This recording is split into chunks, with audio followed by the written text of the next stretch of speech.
Welcome to the Open Door Real Estate Podcast, where we will be opening the doors to the minds of those who own, you got it, multiple doors, and all professionals in relation.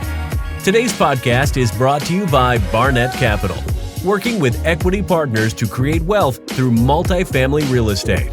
Let us do the work while you enjoy the returns. Today's host is the one and only Matt Barnett.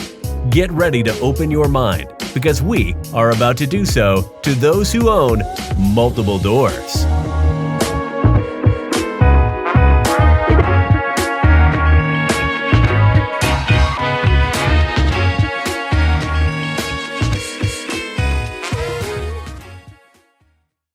All right, welcome to another episode of the Open Door Real Estate Podcast. Today we have not one, but two amazing guests, both Stewart Beal and Scott Beal. For those who don't know either of these gentlemen, Stewart has been investing in real estate since 2002. He has participated in over 250 real estate transactions and currently manages 3,200 apartments, single-family homes, and commercial office spaces. Stewart is also a licensed real estate broker in the state of Michigan and is currently raising capital through Beal Capital to invest in Ypsilanti, Michigan, Detroit, Michigan, and Toledo, Ohio. And then for those watching on my left, we have Scott Beal. Scott has worked in real estate lending since 2012 and has closed over 2,000 mortgages. His current focus is on investor communication, strategy for the current abnormal environment that we just happen to be living in right now, raising capital, securing debt, and working with the Beal Capital team to build out the company's infrastructure. Thank you both for joining me here today and taking the time out of your day to do so. Thanks for having us. I'm going to go ahead and jump right in here. I'm going to take it back to the 2012 days here. Stewart, how did you get into the business and real estate in general? Yeah, so I started my first business when I was 13, actually, mowing my neighbors' lawns. And I grew that business when I was 16. I got a driver's license, of course, and was able to grow the business. And I grew that business to have 400 customers by the time I was 18 or 19. And I took a partner on because I was going to go to the University of Colorado. And we decided it would be best if she bought me out of the business. So she bought me out of the business, and I was able to use the proceeds from that transaction to invest in my first real estate deal. I was going to do some house hacking, basically, but I didn't want to do that in a single family home because I didn't want to have roommates. So what I did is I bought a 5-unit apartment building. And 4 of the apartments were in good shape and rented, and the 5th one needed to be gutted.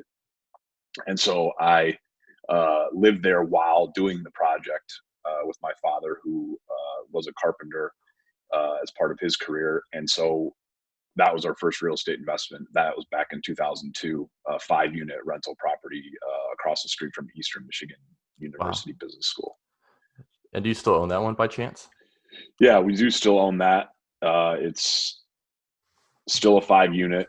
The rent is much higher than it was when we originally bought it. It's actually worth about what we paid for it because in 2002, Ypsilanti real estate was peaking, much like it was just a few months ago. And but I have done 2 or 3 cash out refinances out of the property, so it's been a very successful ownership of that property. That's amazing. And obviously you've grown drastically since then. And I actually want to talk about, the 2008, 9, 10 years. Unfortunately, it was reality. A lot of people got foreclosed. A lot of investors got cut out. And then here you come in buying all the foreclosures. What was your strategy with that? Yeah. So in 2002, I bought the 5-unit for $262,000. It's about $50,000, $55,000 a unit.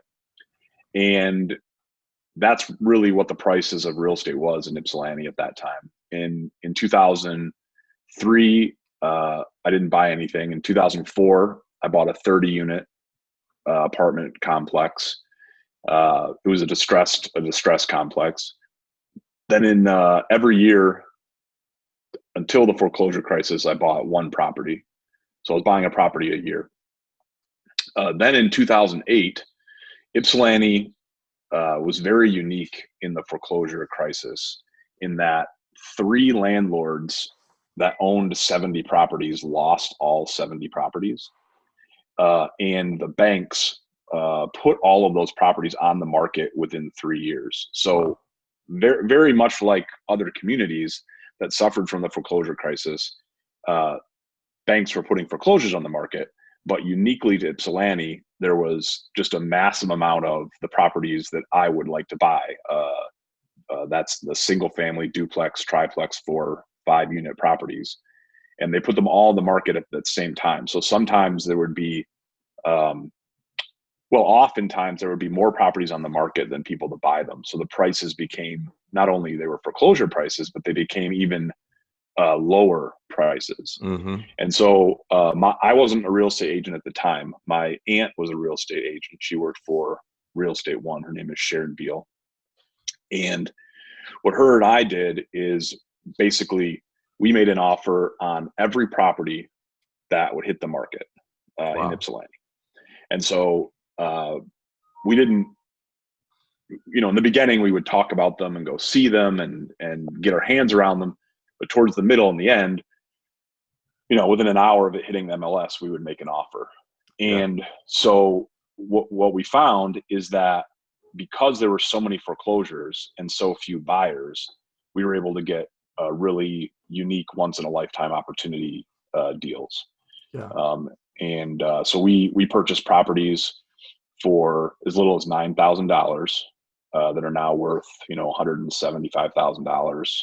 I purchased a 5 unit that I purchased a 5 unit for $20,000. It's now worth, $275,000. With that said, we did put a lot of money into them, but it was a very unique opportunity, and we ended up buying about 40 properties in that span of years using that foreclosure strategy.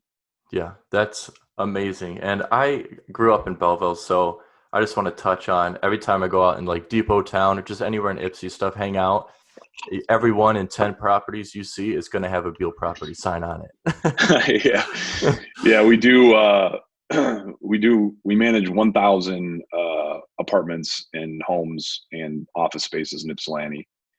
We don't own all of them. We do run a very robust property management business, and so the people who own rentals in Ypsilanti hire us to manage them, and we rent them out. The residents don't necessarily know what we directly own or don't. We run the business the same. That's good. Treat everybody the same.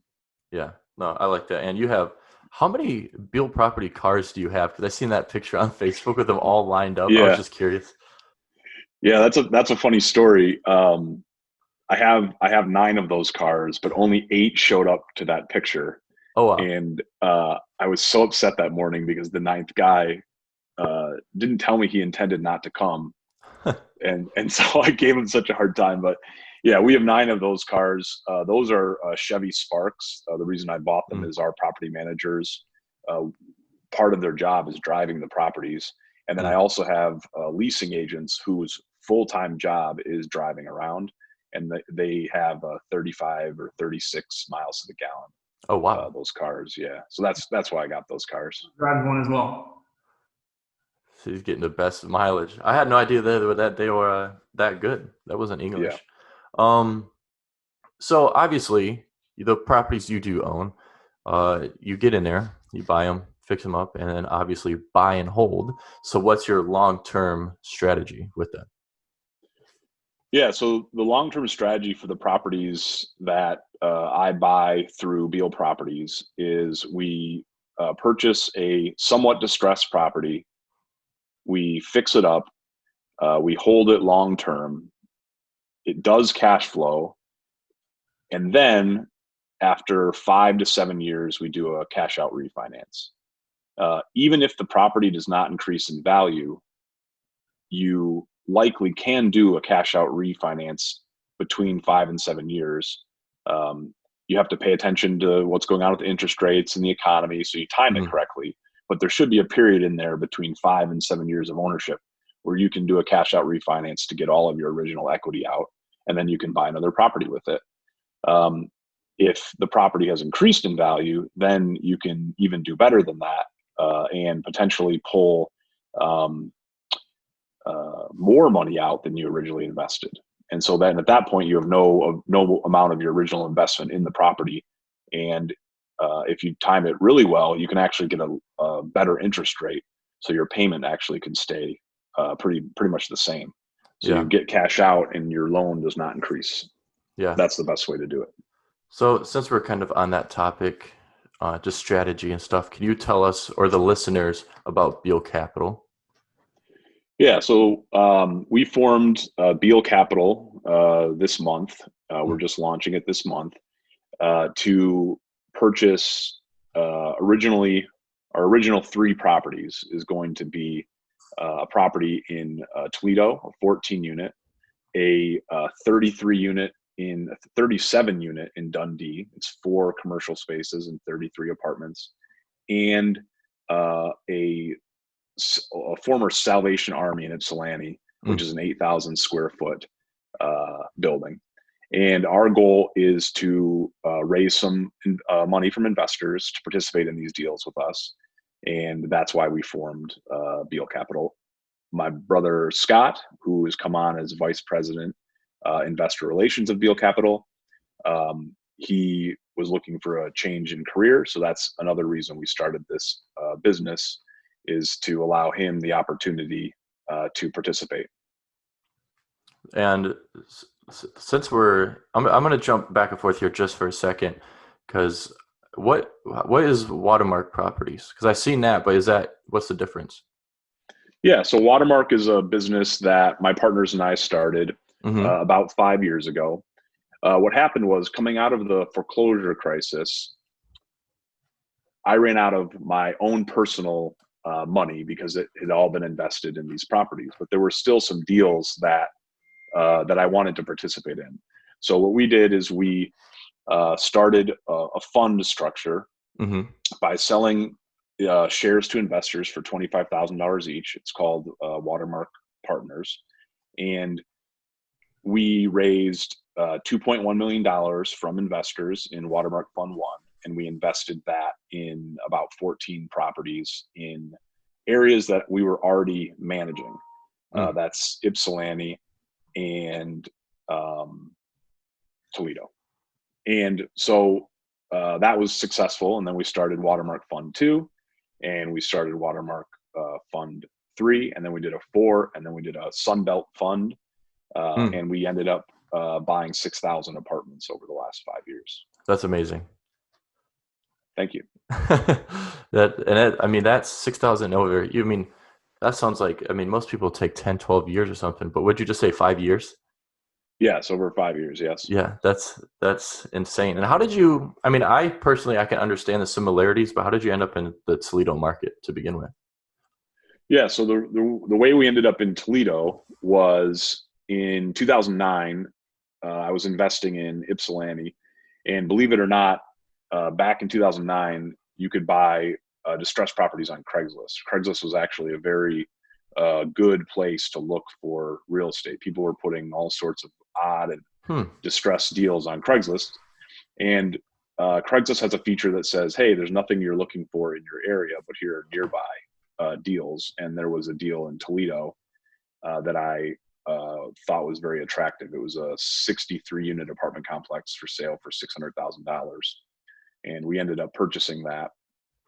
And that was our first opportunity in Toledo. And since then, we have invested in 1,800 apartments in Toledo. Wow. Is that 63 unit the one, because I know you mentioned at Jamie's meetup that the hospital is adding on and wants to buy your apartments or something like that? Is that one, or? No, that's a different one. But we have put, what I like to say is we've put a lot of chips on the board all over Toledo, and some of them could pay off in the future in unique ways. And that was just one such opportunity where we bought a property directly next to the hospital, and eventually I believe we will sell that property to the hospital and as they expand. Yeah, and obviously it's going to be at a premium if they want it really bad. Yeah, so they bought the property. They bought the property next door to ours, and they demolished it. It wasn't an apartment complex; it was a nursery business. But yeah, that could certainly happen as they want to further expand, and we'll sell for a premium. That would be great. Yeah, that's awesome. And it's just something like having a footprint all over a city like that. You never know when opportunities like that will come up. Like I'm sure you did look at the hospital knowing how close it was that maybe something could happen one day, but it wasn't really in the exit strategy or anything. It just happened to work out that way. That's really cool. Yeah, we like to invest in properties that could have a couple of different exit strategies. And so when we look at buying a property, that certainly is an opportunity where if we could aggregate a couple properties that are nearby, we could sell to a larger business. There's lots of different ways to look at it. Yeah, and you guys, I feel like you get really creative. Obviously, over the years, you've gained the experience to do so, but you do some very strategic deals, which I find really interesting. We don't have to talk about those right now because unfortunately Zoom has this limited time here. So I'm going to make my way over to Mr. Stewart Beal here. Thanks for being patient. You've just been kind of quiet here for a second. Okay, I've been listening to him talk for 35 years, so. It never doesn't get interesting, I'm sure. No, I'm just joking. Thank you for having me here. Yeah, absolutely. So I'm gonna jump straight into present day issues, and obviously that's the COVID-19 is not making life too easy right now in the real estate world. But how do you think it is going to affect the availability of credit? I think COVID is front and center for all of us right now, and I'm hopeful that the stimulus funding coming from the federal government ends up flowing a lot more smoothly than it has so far. That will make it a lot easier for everyone, grease the wheels, so to speak. In general, though, I think it's going to be a lot more difficult to come by credit for both residential and commercial borrowers. Realistically, the crisis and the way of life that's required to minimize the effects of the virus are going to make it more difficult for people to pay their bills, and lenders know that. We've seen guidelines overall significantly reduced or relaxed since the mortgage crisis in 2008. I think we're going to see lenders kind of heading back in that direction. Yeah. Bank lending guidelines and overlays are already beginning to tighten. People are talking about that in experience with, refinancing their own properties. Good qualifications, reserve assets, good business plans, things like that are going to be more important than ever. And how long this effect lasts, obviously I can't say. We're hopeful that business as usual returns sooner rather than later, and we're definitely doing our part by staying inside. You can see we're both at home. I've got, not the greatest lighting for this interview, but and we're definitely prepared for all of that as a business. We're taking all of that into account and talking about it every day and how we're going to proceed.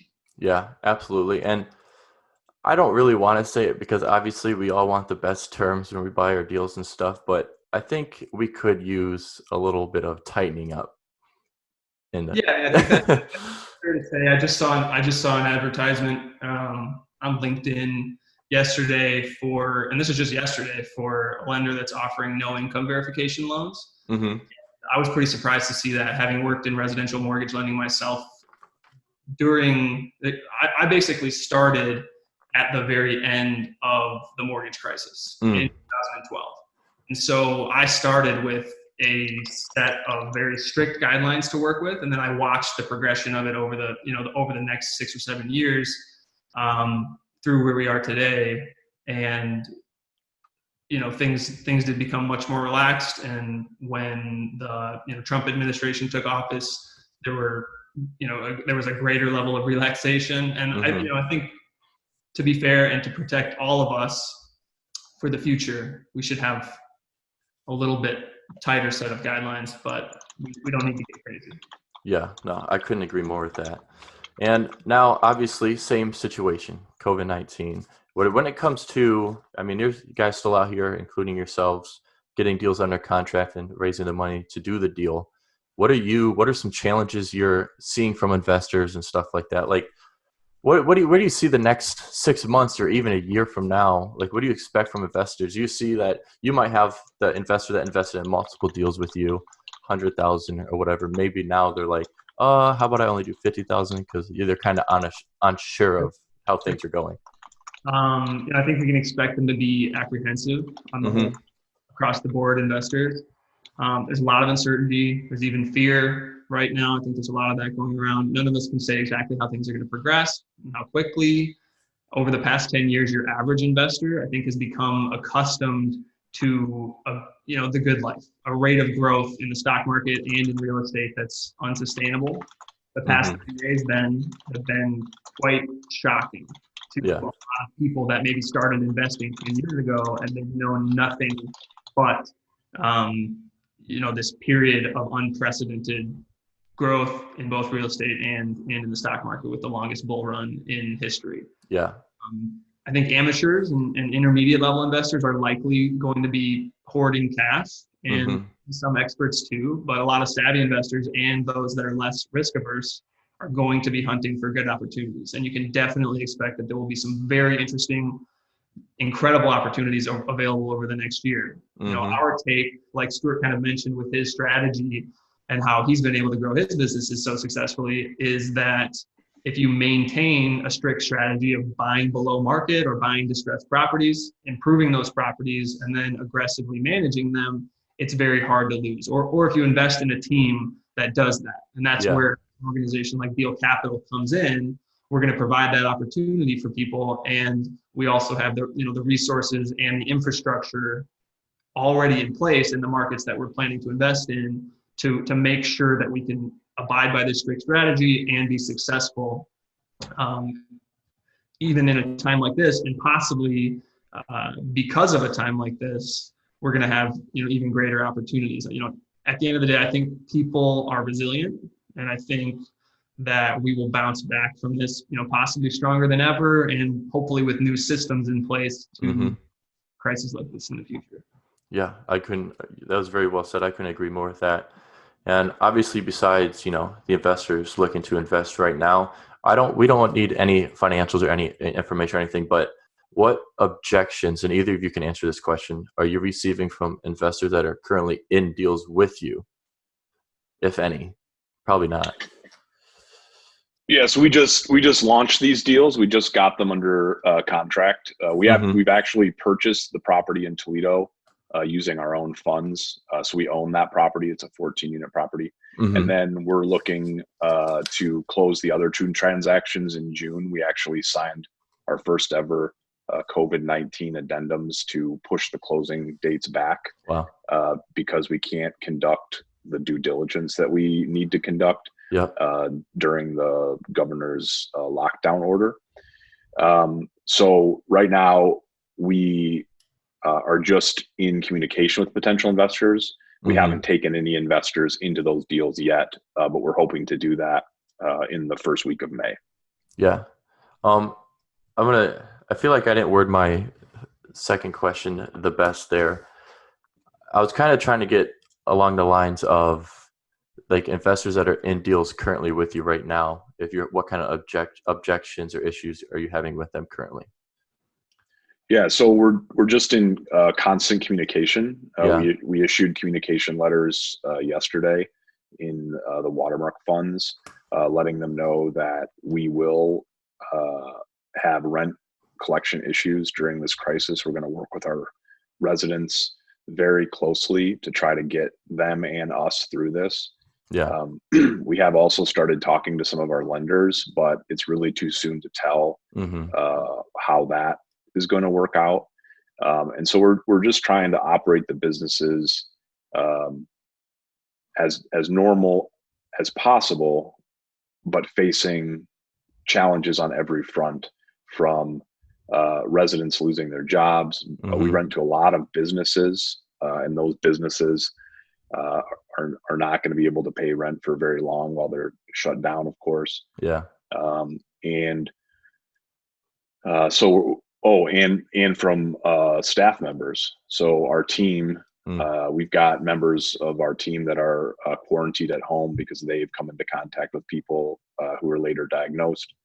So we're just taking it one step at a time. And at Beal Capital, we're very conservative. We're in these 2 deals, which we're going to take down in June, and we're going to be patient and wait for other opportunities to present themselves. Now is not the time this month or next month to go out and bid top dollar for trophy assets. Yeah.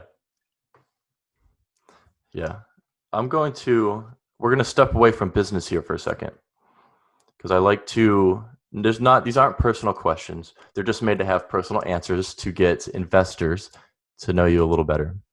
It's nothing crazy, I promise. Either of you can answer this question. What's the best advice you've ever received? Scott, you want to tackle that one? I think a lot of the good advice that I try to follow is in terms of, how to interact with other people. And so I think you can get a lot more out of life if everyone you come into contact with is a friend. Mm-hmm. So you had asked if we had any book recommendations, and it's a little self-helpy, but it's something that I go back to because I work with people all the time. The book, How to Win Friends and Influence People. So one thing that the author Dale Carnegie says is, be lavish in your approbation and hearty in your praise. Anytime you're interacting with another person, you get very little or nothing, and probably it'll actually backfire if you criticize anyone for almost anything.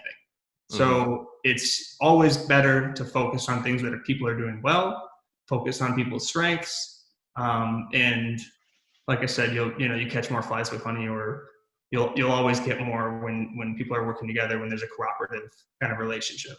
Yeah, no, that's great. And actually, I'm gonna direct more towards Stewart, because obviously the property management company, you have a lot of feet on the ground at all times around all the properties and everything. And obviously you're on top of all that. And just covering that just easily, what is your definition of leadership to make that whole process so much smoother, keep everyone engaged and together and on the same page? Yeah, so there are positives and negatives with working with me and my leadership style. The negatives are that I work 7 days a week, mm-hmm. and I work essentially all day. I'll, before going to bed, check my email, respond to emails. So I've been doing this for many, many years.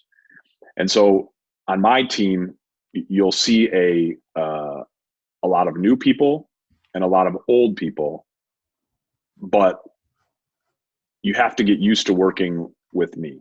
And, I do work Sundays. So if I have a question, I will call. If I am working on a Saturday and I have a question, I will call. And so that's one of the negative things.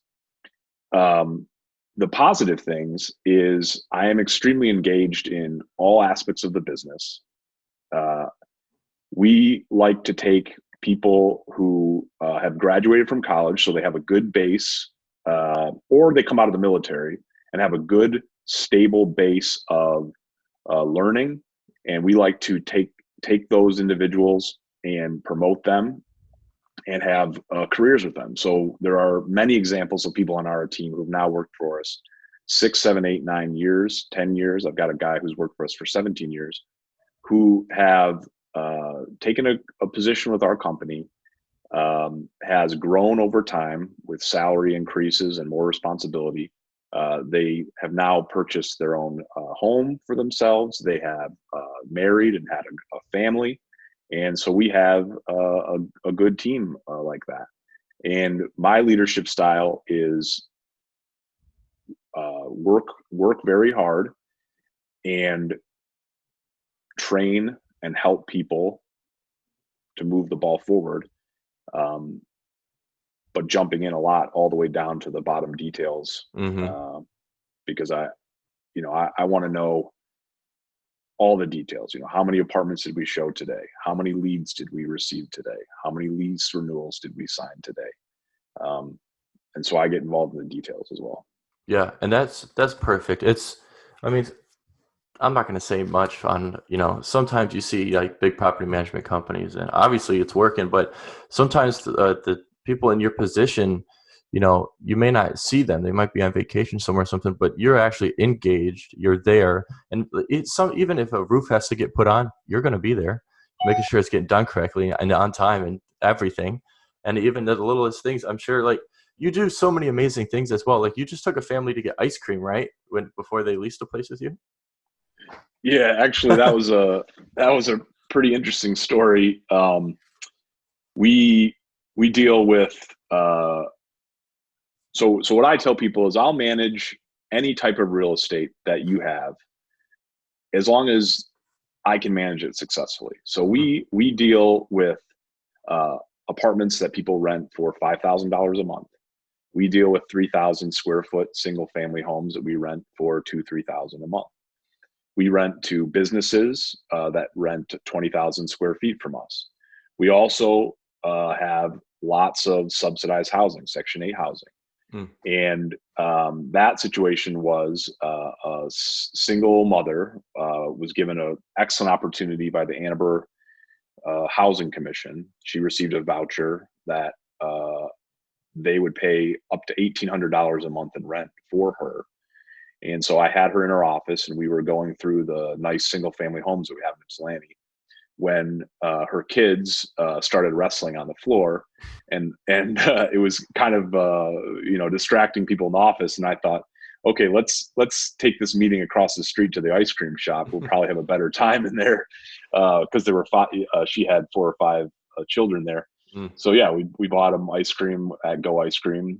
Go Ice Cream's a friend of ours. We helped renovate their store to get them open, and so yeah, we bought them ice cream, and just little things we try to do. Yeah, and it just the way the world works is people look right over the things like that. They always try to find the negatives, and they never see the positive things like that. And obviously, I see everything they post on Facebook. Obviously, I know some of the properties you manage might be right on these streets, but you have a whole team out there that, like in Ypsi, that just goes out, and when it snows, and just shovels everything immediately, salts it, everything. Like, I think you do way more than you need to, and it's amazing. Well, I appreciate that. I mean, I use Facebook as a tool to express positivity and good things that are happening. You might be friends with people on Facebook that use Facebook to be very negative all the time. and I try to use it in a positive way. When I log on the internet, I go to, CNN.com and see everything that's wrong with the world. When I go to Facebook, I want to be positive, Yeah. And so we try to do that. And we have marketing people that work for us at Beal Properties, and their job is to send me interesting things that are happening around our properties. So we manage 385 properties, believe it or not. And so to do that, you have to have people that are on these properties all the time. And so we have people driving around all the time. And I say, like, hey, every time you look at something, think, could this be used to express a positive message? Could this be used to be positive in a marketing piece? And so that's a lot of the stuff. And when you do it that way, a lot of the staff members bring the positive things to you. Like, these aren't all my ideas. There's much credit to be had to our entire team on those Facebook posts. So for instance, the last month, our Toledo office said, hey, Stewart, just wanted to let you know, there's this organization in Toledo that's collecting sanitary products for homeless teenagers in Toledo. And I just wanted to let you know that we have all contributed, and they had this huge box full of deodorant and shampoo and all the things that would be beneficial. And we turned that into a Facebook post, but that wasn't my idea. That was their idea. And by being positive, it kind of like people can pick up on it and bring positive ideas to me. Yeah. And so a lot of those posts you see, we work on it. We work as a team on them. Yeah. And I'm going to say, I mean, you touched on it there for a second too. It may not have been your idea, but it started with you and your positivity. Without the leader having the positivity and the positive mindset and everything, it wouldn't spread to the team, and the team wouldn't have that mindset to come up with those ideas to begin with.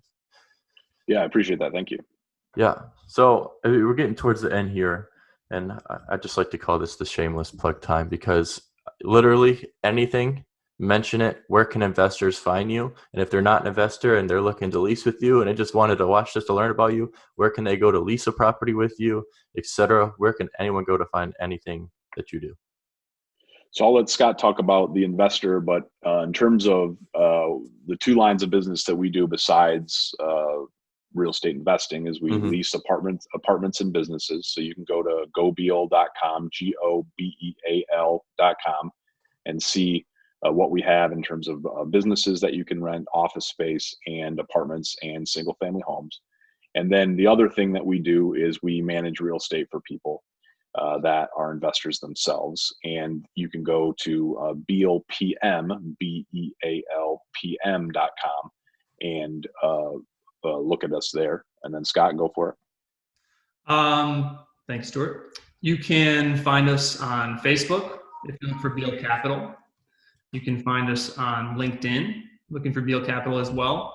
And you can email me with any questions regarding anything Beal Capital at scottbeal@beal-capital.com or investorrelations@beal-capital.com. And I'll be happy to answer any questions you might have. Perfect. And this is just me being nosy. Are all your funds 506C or B, or does it depend on the property and the strategy? Yeah, it depends on the property and the strategy. We are at Beal Capital, we're launching 3 funds over the next year, depending on how the economy reacts.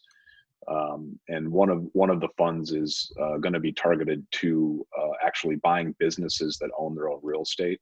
So, for instance, we purchased the Ace Hardware in downtown Ypsilanti and are having a lot of success and a lot of fun with that. And we're going to explore that. And so we have to consult with our lawyers to answer your question. Yeah, of course. When we're launching that fund. So yeah. Maybe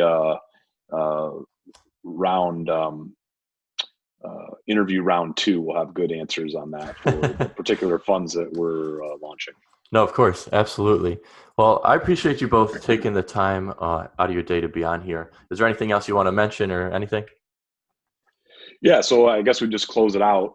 We are raising money right now to invest in a 37 unit in Dundee and this 8,000 square foot former Salvation Army building that we're going to convert to a mixed use building for businesses. And we've got 2 businesses that we work with, a plumber and a landscaper, that are going to be our first tenants in that building.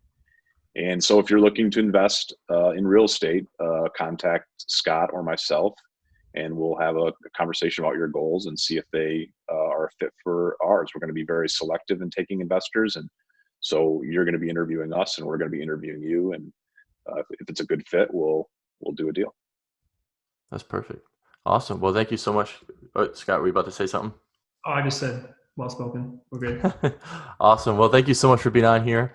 Have a great day. Honestly, both you and your families be safe during this, these weird times and everything. And obviously, I wish the best of luck, and you're not going to have a problem in the business or anything, but keep killing it. All right. Thanks a lot, guys. All right. Thank you for listening to today's episode of the Open Door Real Estate Podcast, brought to you by Barnett Capital, where every Monday we will be opening the doors to the minds of those who own multiple doors. You can find all past and future podcasts at BarnettCapitalCo.com/podcast or Facebook.com/BarnettCapitalCo. Thanks for listening.